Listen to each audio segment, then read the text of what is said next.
اعوذ باللہ من الشیطان الرجیم بسم اللہ الرحمن الرحیم الحمدللہ رب العالمین وصلی اللہ علی محمد وآلہ الطیبین الطاہرین المعصومین۔ ناظرین گرامی السلام علیکم ورحمۃ اللہ وبرکاتہ۔ صبت علی المصائب لو انہا صبت علی الایام سرنا لیالیا۔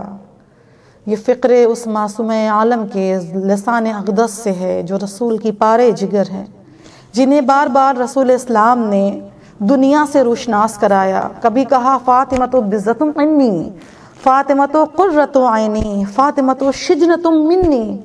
بار بار آپ نے شہزادی کونین کے وجود مطہر سے دنیا کو روشناس کرایا۔ محبت، اسوت اور تمکنت کا وہ عظیم سرمایہ جو آپ کے وجود مطہر میں تھا، حاضرین مجلس، جس کی خنکی کو محسوس کرتے ہوئے رسول اسلام نے آپ کو ایک عظیم لقب دیا، اور آپ کا لقب تھا ام ابیہا، یعنی محبت کے مارکے میں، خیالات کے مارکے میں اور رسول اسلام کی خدمت گزاری کے معاملے میں شہزادی کونین نے محبت کا، تقویت کا، پیار کا وہ عظیم وجود پیش کیا کہ رسول اسلام کو کہنا پڑا کہ فاطمہ میری ماں ہے۔ آپ سوچئے، جو باپ کے لیے، جس کا وجود مطہر، جن کی محبت، جن کی تمکنت اس حد تک تھی کہ کونین کا رسول یہ کہہ رہا ہے کہ فاطمہ میری ماں ہے، ان کی محبت اپنے بچوں کے لیے کتنی ہوگی، ان کی محبت اپنے شوہر کے لیے کتنی ہوگی۔ جہاں سے محبت کے درس ہمیں ملتے ہیں، جہاں سے محبت کا سلیقہ ہمیں ملتا ہے، جہاں بچوں سے اتنی محبت کرتی ہیں، جہاں شوہر کی اتنی فرما بردار بیوی ہیں، جہاں زندگی کے رموز و فرائض میں علی کی اہانت نہیں کرتی، بلکہ امامت اور ولایت کی حفاظت کے لیے شہزادی کونین دربار تک جاتی ہیں۔ حقوق علی کے طلب کے لیے کہا، اے علی آپ گھر سے باہر نہ جائیں، بلکہ فاطمہ آپ کے حق کے مطالبے کے لیے دربار جائے گی، آپ دربار تک آئیں۔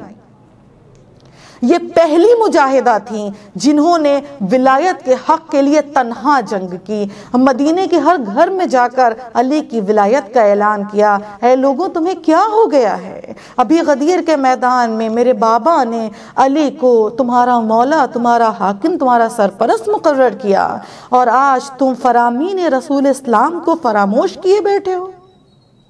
آپ سوچیں کہ جن کی محبت سے ہمکنار ہو کر رسول اسلام کو یہ کہنا پڑا کہ فاطمہ تو ام ابوہا، وہ ماں، وہ بیوی اپنے بچوں کے لیے، اپنے شوہر کے لیے کتنی شفیق ہوگی۔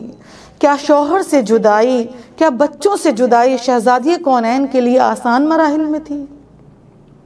لیکن اس دنیا نے وہ مصائب شہزادی کونین کے وجود مطہر پر ڈھائے کہ بی بی اپنے گھر کو، اپنے شوہر کو، اپنے بچوں کو چھوڑ کر رسول اسلام تک پہنچنے کی دعا کرتی ہیں، اس قبرستان میں جا کر بیٹھ جاتی ہیں جہاں رسول اسلام دفن کیے گئے ہیں، اور دعا کرتی ہیں کہ اے میرے بابا، آپ مجھے چھوڑ کر کہاں چلے گئے؟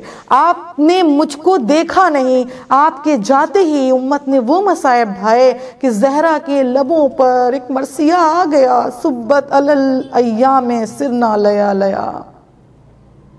اگر یہ مصائب روشن دنوں پر پڑتے تو شب تاریکی میں یہ دن بدل جاتے۔ آج زہرا رخصتی کی گھڑی میں اپنے بچوں سے جدا نہیں ہونا چاہتی، لیکن مصائب، درد، آلام، مصیبتیں، تکلیف اور اذیتوں کے اس مراحل سے بی بی کا گزر ہوا۔ وہ قنفس کا تازیانہ، وہ دیوار و در کے درمیان شہزادی کا آنا، وہ شکم میں محسن کی شہادت کا ہونا، وہ شہزادی کا بے ہوش ہو کر زمین پر گرنا، وہ فضہ کا مدد کے لیے آنا، یہ سب کچھ ایسے ہی نہیں تھا۔